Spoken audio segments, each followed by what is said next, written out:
Goeien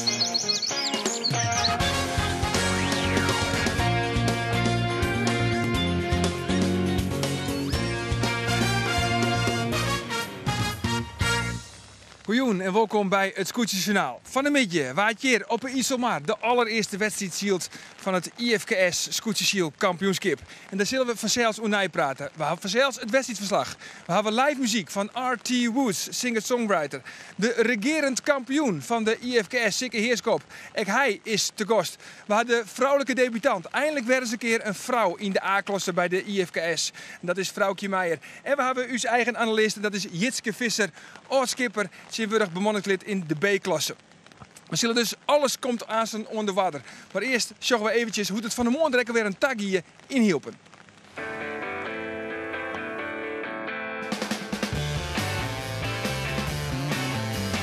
Met zonder bouwen op de brommen naar huis. Het is eindelijk weer eens heet. Jongens, boter, breien en green cheese. We proeven gewoon wat het lekkerste is. Er zit toch verschil in. U ruikt er ook aan. Ja, hè? Ja, lekker toch? Waar ruikt het naar? Voor een aftershave misschien, hè? Waar ruikt het naar? Het ruikt naar de stal. Het ruikt naar haven. Op een terrasje loopt het zweten me naad. Is het dat ik te veel drink? Op de radio is een roman. Als je nou kiezen moet, dan zeg je dan ga je verder. Ah ja, dat mag ik eigenlijk net zeggen, nee. Voor de IFKS. Ja, ik omdat het hier een hulpen is. Als goud over zee en ieder zingt mee, zeilen is uniek. Het mooiste in het leven, wat een zeeman. Dit is nog het leugenbankje? Ja, dit is Leugenbak. Ja, je stemt wel geregeld. Ja, ik net zo vaak ben ik aan het werk ben, ben ik je net. Nee. Maar je bent toch altijd om raak praten, of net? Jawel. Ja. Waar het altijd het grootste praat? Ja, deze hier. Jo? Waar staat het verhaal van de Hij zei het. Wat mooi verwacht je van Joert, van de zielerij? Nou, prachtig mooie zielerij toch. Het is schitterend mooi weer. En de meesten het soort wel, het is prachtig mooi. Ik weet niet of het is, maar je hebt hier altijd 30% minder min weer dan ergens anders. Dus heel Nederland zit onder waterrazen, uit zo'n één plakje en dat is hielp. Nee, maar niks waar. Het is een beetje het Gallische dwarpje van Nederland. Hey, nou best fout, nou moet je skelgeld weer omhelpen, want het is een stad, hè? Ja, sorry. Nou? Ja, en dan staan we dan net meer in Hielpen, maar nou in Warken. Want op het Guttewetter wie het gewoon eigenlijk net veilig genoeg. Want zijn ze niet kijk nog in het filmpje van het is altijd mooi waar in Hielpen, Jitske Visser. Het is het 2 weken mooi waar om bij de SKS en de IFKS begint, het is dit. Ja, dat is een beetje bar, hè? Maar het weer gelukkig alleen naar de wedstrijd. Dus wij hebben van de morgen nog zwitten in de zonnebrand op het Wetterwest. En dit is eigenlijk pas sinds een jaloorke. Ja. Want voor de meesten die daar net kennen, wat heeft al je dien binnen de IFKS? Nou, ik ben denk ik een jaar 24 bemanningslid al bij de IFKS. Daarvoor heb ik altijd theateren. Zielt heb ik altijd in, koek jij er eens fietsen. En de laatste 12 jaar als skipper. En dit jaar heb ik net een skip, want dat hier Arend Wissel nodig. En dat is nou de 3 gebroeders. En vaar ik mij Ulbus varen in de B. Oké, en dan nog eventjes hoe het waar. Want het waar wie ik bij de wedstrijd toch wel weer een bepalende factor. Of het hier een bepalende factor. Ja, het weer een hele mooie wisselende wien. En weer een mooie strakke wien. Straf, in ieder geval, genoeg. En de voorhoede weer samen bij de middenmoot. En de middenmoot weer samen de voorhoede. En dat komt toch door het draaiende waar. Ja. Nou, we kennen al je Sjen in het wedstrijdverslag bij het commentaar vanzelfs van Ilke Lok. We staan aan het begin van de IFKS en de IFKS had ik een naaie vastzitter. Nou, mooier begin kan je net hebben, zelfs als Sandij. Nee, het is werkelijk fantastisch. Het is fantastisch waar. En de wien houdt ik mooi aan. Dan hebben we nu treien startshoorn. En ja, ze komen allemaal keurig op die toe de startlijn. En geen enkele indringstart of valse start. Het is mooier kind op de start net. Nee. dat is in tegenstelling met wat het in de IFKS is. Want ja, je had juist aankondigen. Ik wil eigenlijk een reorganisatie hebben. Nou, nee, ik ga zeggen van, natuurlijk is wat er al gebeurd is in de IFKS aan de pensioenscrisis, dat ligt in sporen nee. Maar voorlopig doen we nou even waar het voor is. Maar we een geweldige wedstrijdweek organiseren. En dan pakken we die drieën na december wel weer op. En dan zullen we nog eens even alles in het lucht houden. Binnen ik dingen in de structuur. Wat kunnen we verhoren, wat kunnen we verbeteren, wat gaat goed. Maar voorlopig is het heel leuk om te zien dat die mensen die hier het werk doen, zo'n wedstrijdcommissie en al die vrijwilligers, die hadden de zaak heel goed op regel. En dus kan er start worden met 4 nijen in de A-klasse. Vrouw Jozinga, dat is Inge van Harren, die is vorig jaar in de B-klasse kampioen geworden. En zij scoot dus terug. En ze zit al rustig voor de wedstrijd aan een drankje om een beetje in de stemming te komen. Nou, Merlijn Alshoorn is ik nij in deze klasse. Had de oude Emanuel, de oude Jenne Walster scootje, ziet het mij. En dat die er in het voorseizoen wel aardig verzeld. Nou, dan verderop komt dan even zien, ja, de Makkamers Klaas Couperus, de 6 gebroeders. Zit er ik helemaal klaar voor. Ja, hij wuift even Eeltje. Maar Klaas die zei, ja, ik ben er ik klaar voor. Dan hebben we nog een en dat is Willem Zwaga. Want ik ben 4 man trok in omdat Henk Rechts uitreden is. Nou, dat ben de 4 Nijmeesken. En ja, Inge manifesteert hem helemaal direct bovenin Willem Zwaga. Want die gaat gewoon over de tonnen heen. Want ja, hij kan het naar beneden. Want dat liet natuurlijk Jelle Talsma net gaan. Want Jelle Talsma had eigenlijk Tony Brundle in de skeren. Maar ja, dan komt Willem Zwaga daar doorheen en dat is net. En dus is de mooiste start eigenlijk voor Sibu Siesling. Helemaal in de midden, vrij van boven en vrij van onderen. En had een nijtuutje erop. Ja, het klinkt alweer heel mooi. En hij komt mooi voort. Nou, en dan show je naar het orenrichtje show je achter elkaar aankomen. Naar de tonneta, er zitten Tony Brundle en Jelle Talsma achter. Die ben dan toch goed uitgekomen. En die oren die komen er net zo helemaal goed bij. Dat komt ik omdat ze oer stuurboord komen. Ja, dat is natuurlijk wat een probleemke. Want dan kan je die bakboordskippen, die kan je verder net geen laten. Dat is Arend Wisse de Boer komt hier achter Jelle Talsma aan.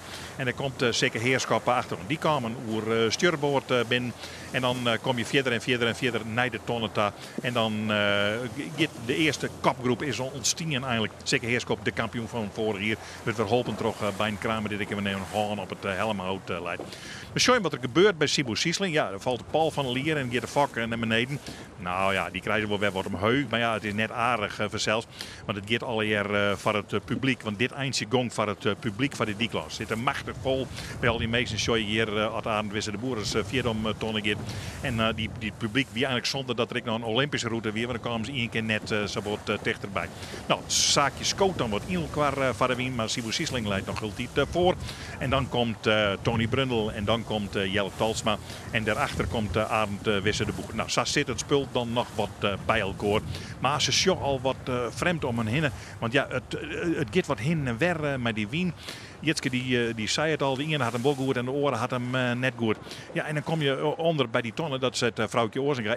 Dat weer prachtig hoe ze dat hier. Hoe ze Walter de Vries even voortzetten. Ze stuurt nog weer een keer naar beneden en dan omheug.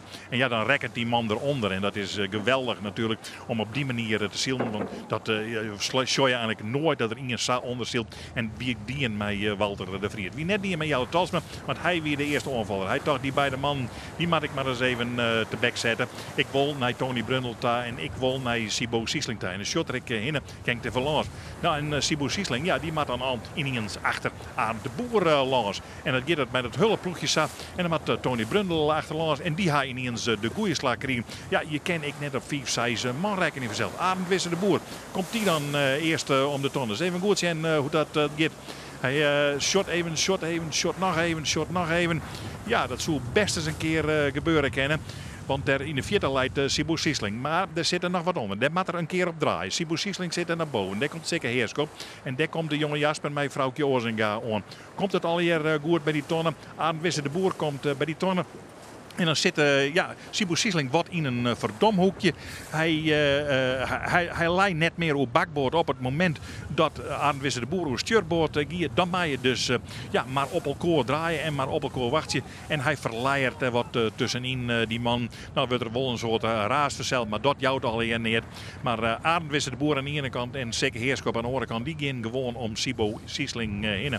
En die horen bij de man Jelle Talsma en Tony Brundel. Die bluwen eigenlijk een beetje wij. Ja, je zwemt een man, die is van de Raderhoek, die is er afvallen. Vastdag is stikken bij de Raderhoek, die zal wel mankementen had. Maar die man wordt weer aan boord hiest. En ik kan ik nog vertellen dat de skipper van de Koudemers, Romke de Jong, ik op boord vallen is. Maar die has ik weer op hiest. Nou, dat ging goed met de Raderhoek gong ruzie. 5 skippen op een rij naar de tonneta. En waar komt dan in? Vrouwtje Ozinga. Vrouwtje Ozinga leidt daarbij in. Die komt bij de onderste tonnen eerst. En dan moet daar Wisse de Boer om Varwieken. En die moet achter. En dan moet zeker Heerskop ik Varwieken. Die neemt een roeme bocht en dan stuurt er Sibu Sisling er toch op een of andere manier achter. Die Meijer net tussen, wordt roppen, komt kleer.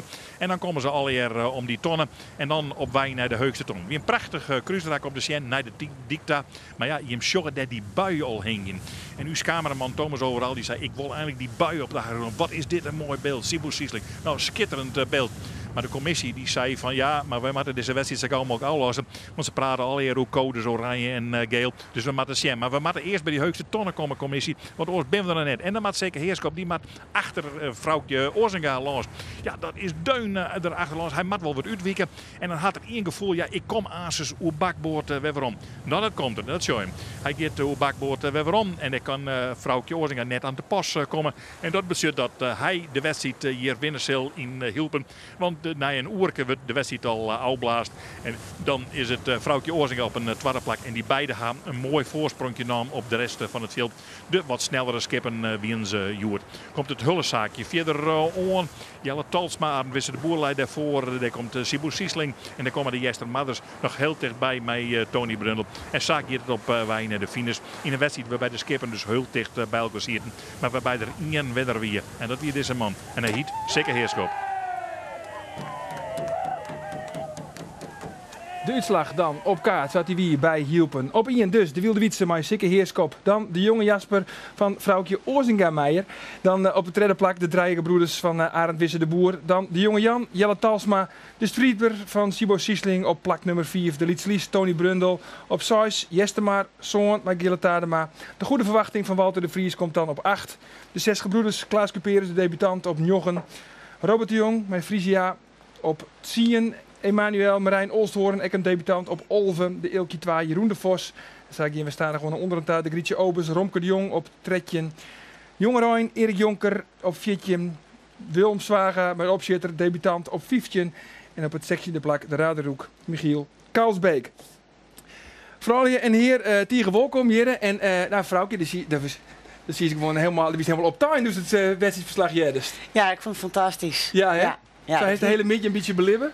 Ja, eigenlijk wel. Alles ging perfect bij ons aan boord. Net als het boekje? Ja, echt. We hebben helemaal geen fouten maken. Dus ik ben heel blij. Ja. Die ik net verwacht. Nee, en ik denk, die Worman is lekker blied. Ik moet je vaststellen, zeker. Want ja, even snel van waar je de regerend kampioen is? Nee, helemaal niet. Nee? Nee, we hebben wel lekker zield. Ja. Dat is wel heel nuchter, hè? Je steeds weer lekker zielt. Ja, maar alleen als je lekker zielig kun je winnen, hoor. Net. Ja. Dan krijg je allemaal frustratie boord. Het moet lekker in, rustig blowen. Correct, zo is eigenlijk wel. Zeker dat het wel een ramp is van de vrouw verliezen is. Dus dat weer wel in ambitie. Nou, ik denk, wat verdomme, zou het dan net gebeuren? Nou. Het gebeurde echt net, maar toch, laten we eerlijk zijn. Dichtbij. Ja, het ik dichtbij. Maar moest ik erachter deel. Ja. Ik denk, potverdikke, maar wie nou slaan de ruzie in boordje? Zal net gebeuren. Maar heeft ze hem even geknepen? Nee. Dat net. Nee, maar even wat oors, hè? Want laten we eerlijk zijn, dit hier van de moor net tocht. Nee, wij hebben het net helemaal van elkaar zat het eigenlijk graag willen. Want? Nou, mijn zoon die zielt nou in de zee. En die hier mes nodig. En ik denk, nou, je houdt me nodig dat ik zelf naaien. Maar dat hiek net aan. Want? Nou, er zit een hele hoge voorstartspanning op. Ik kan me 30 centimeter langer maken. En dat ik een beetje meer spelen heb bovenin. Dus de vakken staan op eerst heel hoog. Want een naaien dat hoort toch volle meer in als alleen nog maar een naaien mes. Dan moet al je weer op elkaar dus trimd worden. Precies, we moeten het alweer op naar uitzieken. En Safir ben we er net. Nee. Dus we van hem aan met elkaar splitsen. Zo ja jongens, met mijn we hebben belang. Want ja, staat het win binnen, hebben we het net van elkaar. Maar hoe moet ik het typeren? Ik bedoel, het komt toch altijd heel correct, scootjeshiel? Het komt toch Ja, eigenlijk... het komt ik verrekte correct. Maar Ja, goed, dan neem je toch een enorm risico? Ja, wie mooi dom. Ja, eigenlijk wel, ja. Ja, hartstikke dom. Ja. Ik heb beter wietsen naar een merk aan en dezelfde jaren horen. Maar waarom is dat net hier? Ja, nou ja, dat denk ik, nee, is mooi nog. Ken nog. Ja, dus, nee, het kan er meer, want die mensen is vermangen. Als je er lang weer op staan. Oh. Ja, maar goed. Hey vrouwtje, maar wat voor gevoel zit er hier? Wat voor gevoel? Nou, ik ben wel heel blij. Eigenlijk al een beetje te scrollen. Ja, hè? Dit hiek net tocht. Nee? Nee, Sander Buurt, nee, hiek net tocht. Nee, want je kwam uit de start als achtste. Achtste, ja. En de start is altijd cruciaal. Ja, we hier een middelmatige start. Ja, eigenlijk wel. Ja. En dan sta je gewoon, dan zeil je dus naar voren daar. Ja. En dan gist de gerenommeerde namen voorbij, hè? Tom Brundel, Onderoren. Ja, maar dat wie wel een gelukje, hè? Nou ja, oké, Tom maar ja. Brundel weer mooi. Jelle Talsma, Ja. volgens mij, die deed een extra klap. En toen zei mij van nou, dat liep het goed. Dat is een gelukje voor u. Want dan kunnen wij de verlongers. Ja. Maar kun je dat gevoel dan omschrijven wat er ontstaat onboord bij hem? Ja. Nee, dat ging net echt omschreeuwen. Dat zou ik net weten. Maar dat is wel... Een soort van jubelstemming? Ja, eigenlijk wel. Ja, wel een jubelstemming. En dan helemaal dat je dan een beetje verderop en dan ben je in één keer als eerste om die boei heen te denken. Wow. Ja, dat is natuurlijk dat hartstikke mooi. Maar want dat valt natuurlijk wel op. Het wie een heel soort wisselingen. Het wie maar een kwarte wedstrijd eigenlijk, hè? Want ja, het wie samen voorbij. Ja. Maar volle wisselingen. Ja. Een geweldige start van Sibo Siesling. Jim ziet even op kop. Arend Wisse de Boer ziet even voor horen. Tony Brundel, het weer heel... nou ja, Sibo die had natuurlijk een heel skoft van de koplijn. En de slag laaien natuurlijk, kijk, bij het vrouwtje Mekmaker had, die laai aan deze kant van het veld. En degene die hem uitzielde, dat zegt ik dat hij echt gewoon jeder bij de tonnen werden. En de eerste slag weer middelmatig, maar de tweede ronde hier vrouwtje ik al in de gaten dat er een slag laaien. En toen pakte ze hem en toen kreeg ze dat voordeeltje bij die tonnen die 2 elkaar uitzielden. En dat die winnaar kreeg gunstig draait voor jou. En die deed datzelfde stik had ik gewoon. De laatste slag die er hier naar de hege tonnen maken. Die kreeg een geweldige een cadeautje. En dat alle vol deel en stikken die gewoon maar heger. Ja, en dan ben je ineens weer de eerste van het hele circus. Ja, maar dan, nog even waarom. Nou, volgens mij weer dat de tweede keer de hege tonnen bij Sibo Siesling. En Arend Wisse, ja. En Arend Wisse. Wat doet Sibo verkeerd? Of wat doet Arend Wisse heel goed? Want we hebben de beelden, zo, dat kunnen we zien. Wat gaat je wel goed en wat gaat je net goed? Nou ja, Arend Wisse lag natuurlijk sowieso heger dan Sibo. En ik denk dat Sibo meer kniepenmatten had. En hij kon die snelheid er net inhouden. Dus Arend Wisse kwam steeds dichterbij. En Sibo weer de heegste. Of Arend Wisse weer de heegste. Dus hij hier de jochten. En dan had Sibo voorging leren, dank u wel. Ja, en toen hier aan het wisten de koppositie, nou, dat weer een mooi moment. Ja, het wie wel opvallend, hè, dat er zoveel wisselingen weer in. Hoe kan Sox eigenlijk ontstaan? Want de start is toch altijd cruciaal, zei ze? Ja, maar de wien die skift ik wel wat. En het wie ik net iedere keer in dezelfde hoeken weg zitten moest. En ja, als het op een goed moment in een goede hoeken zit, ja, dan krijg je het mooi. Ik wil dat weer het laatste raakt mijn vrouwtje. Hier bij hem geweldig op stoelboord. Ja. En daar is het nog wat langer terug zitten op het bakboord. Hier is het net in, wie is nou eerst geweest? Ja, misschien wel. Ja, want daar ziet het verschil. Ja. Dus er is even gewoon kans om eerst te worden. Gelijk bij die debuut. Ja, nou blijkbaar dan. Ja, we hebben even de eerste lijn.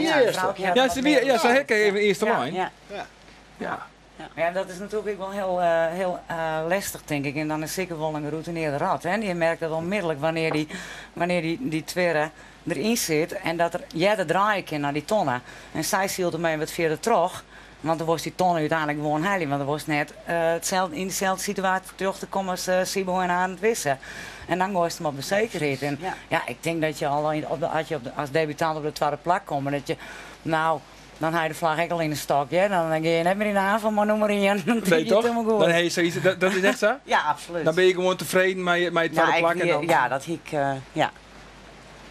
Dat is boven verwachting, tweede plak. Ja. Ja. Nee, nou het is ja, heel... toen wist je hem ook al dat de finish erin Ja, lag. hè, ja, dan, nee, Ja, zo, natuurlijk. De wedstrijd die redelijk kwad Ja. en toen wie het al, Ja. al Ja. gebeurd. Ja. Jongens, even muziek. Want R.T. Woods is er. R.T. Woods, het is de artiestennaam, want wat is die echte naam? Rimmer Woudstra. Rimmert Woudstra. Rimmert Kjitte, toch? Rimmer Tjette. Rimmert Kjitte Woudstra van der R.T. Woods. En dan zit jongen, welk noemen zit ze jongen? Het noemen heet Candy. Candy. En dat is een ode aan... Ja, maar wie dat ik alweer? Ik toch de borvrouw, maar dat mag ik net hard op zezen. Nou, weet ik niet. Oké, succes jongen. R.T. Woods, my Candy.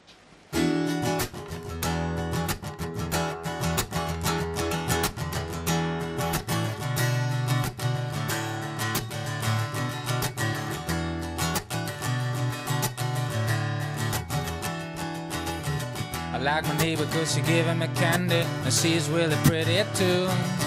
No, I ain't gonna tell you where we to live cause then you're gonna wonder too. And she knocks on my door when she needs my help. Help her out and I free myself. No, I ain't gonna let her go. She's got a candy that I want. She's got a candy that I need. Push it upon me when I smoke some weed. She's got a candy that I want. Push it upon me and I might get gone.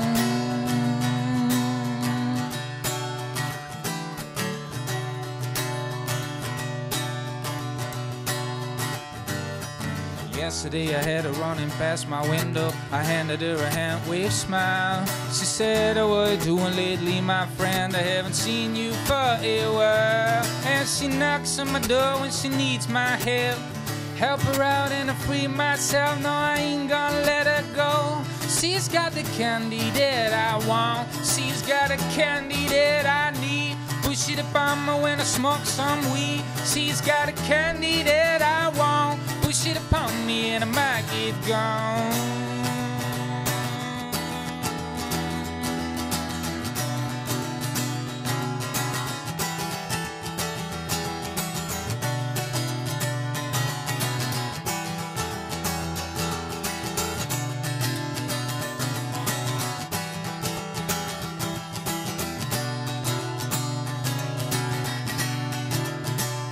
She's got candy, whoa. She's got the candy, whoa. She's got candy, whoa. She's got the candy that I want. R.T. Woods, my Candy. Hartstikke mooi jongen, tierentank. Ja, met alle respect, Sikke, het is hier toch een beetje Ladies Day. Ja, Hè? niks meer maar. Ja, niks mis mooi toch? Want ik wil het even hebben over vrouwelijke skippers in de A-klasse. Het is natuurlijk net historisch, het is net uniek. Want we hebben zelfs al Jannie Riemersma hebben gewonnen. Maar hij is hier lang naar uit, jongen, eigenlijk, die debuut in de A-klasse. Want ja, wist het al niet hier. Nou ja, lang naar uit, jongen. Ik bedoel, je begint in de zee. Dat weet je. En je mag bij de eerste trein komen om naar trot te staan. Ja. Ja, dat is vorig jaar lukt. Dus ja, dat... Dat is de theorie. Ja, maar ja. Maar goed, dan weet ik gewoon een jaar lang van takken, dan maak je ik aan zijn debuut in de A-klasse. Ja. Is dat spanning? Is dat spannend? Savisa? Ja, ik wil wel van tevoren wil ik er net op praten. Maar net hier net. Nee? Nee. En waarom net? Nou, dan krijg ik de zenuwen al. Want? Nou, het is toch mooi van de grote jongens. Zo viel dat echt? Ja, vind ik wel. Ja. Want is het ook, want, nou ja, dus zou dus misschien een beetje mijn glimlach, maar mooie, die willen natuurlijk net verliezen van een vrouw. Ja, absoluut nee. Nee, toch? Nee, maar ja, het kan wel gebeuren. Nee, maar verneemt dat een rol speelt? Nou, ja. Misschien een beetje. Ja, want toen is het Skipper West. Ja, ik denk dat wij het wat minder merken dan die man zelf. Want wij weten dat net. Maar ik heb wel eens uitspraken gehad van skippers, man, die dan verleren van Jannie Rimmersma of van vrouwtje en zo. Dat verdomme verliest dan net van wief. Ja. Dit gebeurt me net weer. En dan denk ik van ja, nou ja, lastig voor hun. Maar zo werd het wel veel. En ik denk dat zeker die zaak het maar een laag. Maar ik denk, er zijn heel soort die steeds het mooi lachen, maar die menen ik wel heel erg. Hè? Die kunnen dat net haar, die kunnen dat moeilijk verdragen. Nou, ik kan me vaststellen, bijvoorbeeld, ik neem er eens Walter de Vries dat die inhellen weer terug, Jelle Talsma of Trodij. Dan denkt hij van, nou ja, ach ja, dat kan gebeuren. Nee, hij trekt de smoor in. Had hij ook de smoor in? Ja? Maar had hij net dubbel de smoor in dat vrouwtje in helm? Nee, hij denkt van man, dat vrouw. Nee, maar gewoon los van de naam, hè? Nee, maar ja. Nee, dat ging het wel heel vanaf persoon af. Je wil het inhalen worden. Ja, punt. ging het heel erg En dat is het. Ja, dat is het. Even heel wat oors. Zielen vrouwen oors als mooi? Nou, dat denk ik net. Nou, we hier in Vliet hier door die vlokkerij hier wat aan, maar dan wist je wat ik met adem bezig. Nee, ik heb je net vlot. Nee, Nee. Kan je al even hier. Nee, maar ben je bijvoorbeeld neem je mooi meer risico? Of misschien, of juist misschien wel net? Nee. Nee. Nee, dat denk ik net. Nee. Of ben je vrouwen emotioneler? Onboord? Ik net? Nee, ik denk het net. Dat is me de vraag. Ik Nee. al stelde ik heb er nooit toch, maar nee, ik geloof het net. En in de float ik net, merkst ik net. Ik heb net het idee dat we ons behandeld worden. Of je bent skipper op een wedstrijdskip. En in die zin het zeker nou wel werkelijk. Je wilt er niemand inhalen worden. Maar je jaren wel eens wat. Maar dat binnen misschien ook net altijd de snuggersen die op die manier reageren. Ik denk dat met je ook maar in het oren eer uitgaan laten. En als ze daar problemen hebben, dan is dat toch hun eigen probleem en net dus het probleem, denk ik. Ja. En wat is de invloed van die huid? Ziet Meijer? Hij zit voorop, toch? Hij zit voorop. Alleen bij de start net, hè? Ja, bij de start dan heb ik hem er graag even bij. Ja. Maar van verder dan moet hij gewoon zijn 4 mogen bij ik die ben wel waai. een beetje eigenwijs, dus ik wil wel graag mijn eigen dingen doen. Ja, maar wat is zijn rol dan correct? Hij vertelt mij gewoon dingen van wat er verderop gebeurt. Hij shut, die shut ik net. He, dat de wind draait, dat er in één keer heel scherp onder de wind kan. Op dezelfde lijn, dan zou hij van, hé, even sjen. Ja, maar is dat een soort dezelfde bemanningsleden? Als mijn schip? Ja? Nee. Nee, bemanningsleden. Ik heb naaien en ik heb, even mijn rekken niet, ik denk dat ik 3 mooi om heb. Ja. Maar misschien eventjes een gemene vraag, maar komt dat met dit skip ook net een beetje in een gespreid bedje? Aan de ene kant wel, maar je moet het wel even doen. Ja. Want het is natuurlijk een heel vlug skip. Het is een heel snel schip. Ja, dat klopt. Ja. Absoluut. Is dat vervelend dat mensen dat vaak zeggen? Nee, dat maakt het mij niks uit. Want Nee. je moet er wel staan en je moet het wel doen. Ja. Met je team. Ja. Wat vind je, Jitske? Nou, ik vind wat vrouwtjes zei, het klopt. Maar het is natuurlijk, ik wil zeggen, je komt in een gespreid bedje, je mag het wel doen. Wat leuk is in dit stukje om te zien is van, dat wij nou wel zien nou, dat we alle die stoeren kennen, vrouwen. Maar vrouwen hebben nou net zo vaak zien dat ze winnen kennen van al die grote jongens. En natuurlijk maakt het verschil dat je in een gespreid bedje komt, maar dat kan het gespreide bedje van vrouwtje wezen. Binnen meer skippers die in een gespreid bedje komen.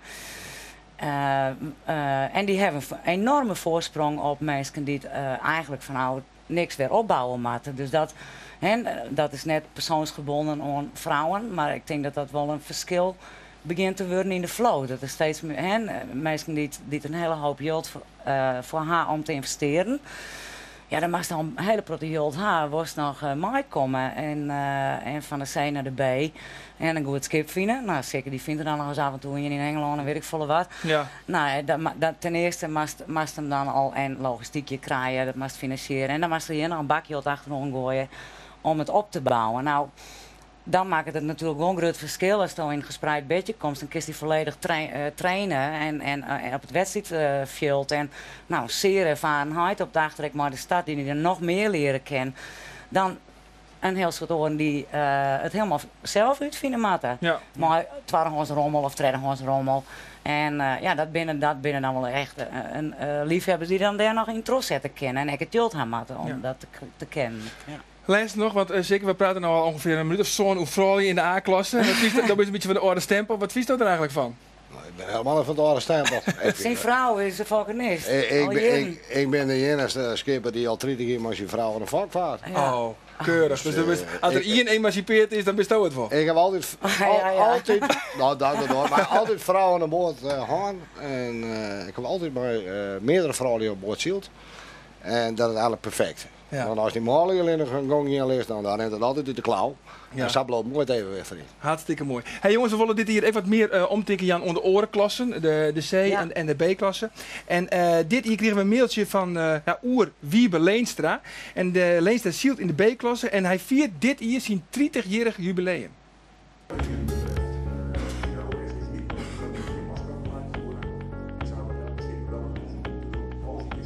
Wij zielen nu zeg maar een dikke 30 hier. 30 hier? Ja. Ja. En zo lang zit je ooit controle? Zo lang zit ik ontroer het hier het douwe adem van mijn ziel. En dit is een van de eerste skippen die er toen maar zielden. Dat wie van mijn paken, die had het vroeger bouwen laten. Ik in de Gasmer. En dat weer in 1908.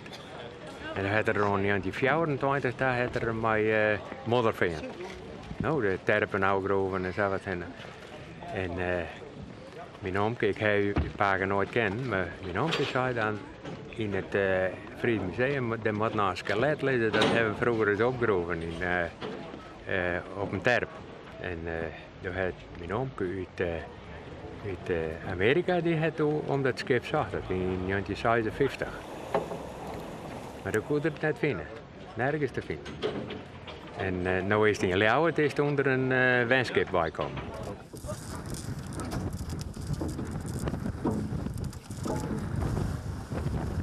Het druilt mij licht water, dan wil ik wel aardig mooi komen. Maar wij kunnen hem eigenlijk net de rug op krijgen. Hij is net zo stabiel. Elke tongenstation ben we aan het trainen op een Hegemar met oren skippen. Ja. En dan moeten we zien of we wat meer te kennen. En ken je hem dat? Ja, op zijn jong wel. Maar ja, goed, dit is de wedstrijd. Je moet het blikken dat dat lukt. Ja. Kees Hermsen is ook al draait. We hebben eens even in de A-klasse zield.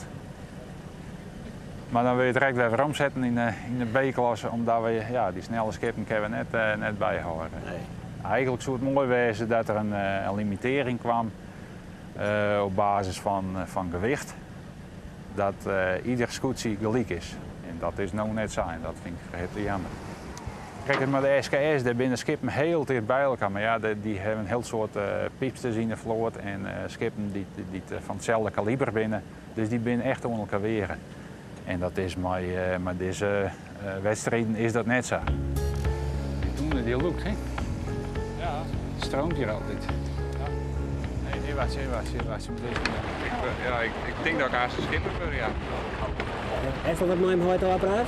Nee, niks aan praten. Vrede tussen dan en Wolles, maar volle zinners komt er dan ik net uit. Ik heb dit hier ook al een roers in van, maar hij vindt het zelf ook nog eerst mooi en ik ben het hem ook nog wel.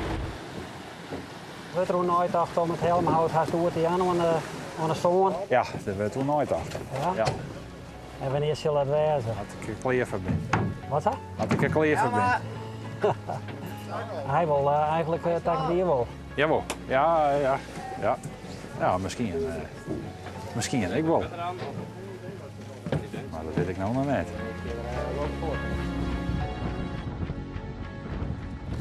Ja, Leester zei van had ik er klever ben en dat vind je hem al het goede antwoord, hè?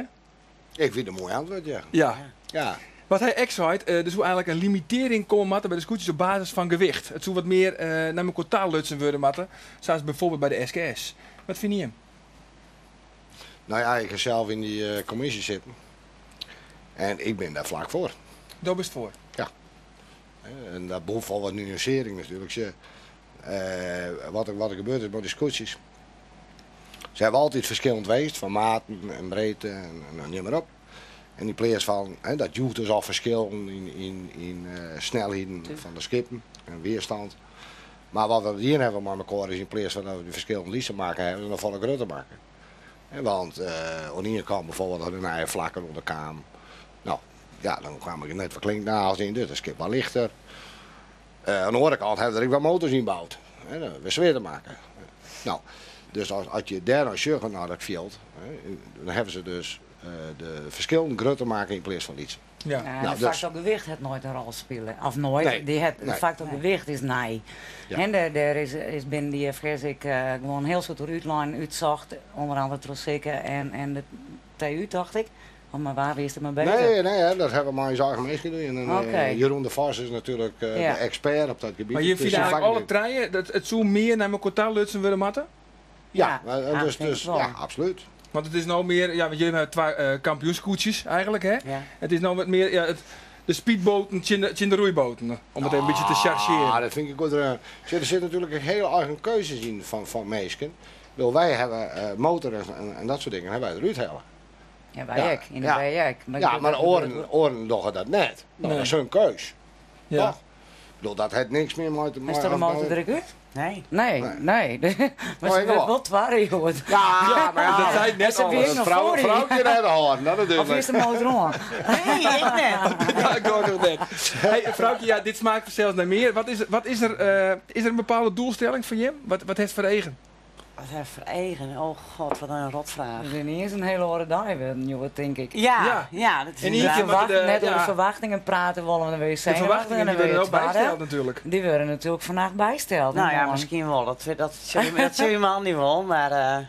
Kies nou voor het kampioenschap? Nou, daar ging je altijd voor. Dat doet iedereen in de A-klasse. Maar dat is nou een van de favorieten in één keer. Maar we doen net voor de flauwekul mooi, no? Net Nee. spek meer in. Nee, precies. En zeker, dat geldt voor die ook, hè? Ik ga zeggen, hè. Ja. Voor mij is ze kandidaat. Ze is kandidaat? Ja. Nou, ik om de spanning een beetje... mooi toch? Onheet te scoren. Nou, want als ze een beetje nerveus wordt, had ze misschien kapje er helemaal goed bij. Oh, dat is alweer tactiek hier op tafel. Ja. Jongens, even het waberjocht van Takom Manje. Daar zitten we vanzelfs in Starum. Het wordt 23 graden.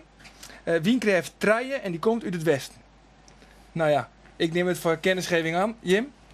Wij ook. Ja, we shut man niet man. Ja, toch? Ja. Nou, tiegetank van Jim Komst in elk geval naar het Scootjesjournaal. Ik wens je nog een heel soort succes. Jitske, we zorgen daar je vanzelf, net als mij, tongetje, hè? Ja. Zorgen daar je weer waarom. En Jim, vanzelf een heel soort succes. En waar weer de winnaar zit altijd sneu weer, is dan weer te gast. Ja. Waar weer zorgen we dan in van Jim weer waarom hier in het Scootjesjournaal. Ontza 4, Manje dus. Dan weer een nieuw Scootjesjournaal dan vanuit Starum. Ik zou zeggen, ontan, manje. Dag.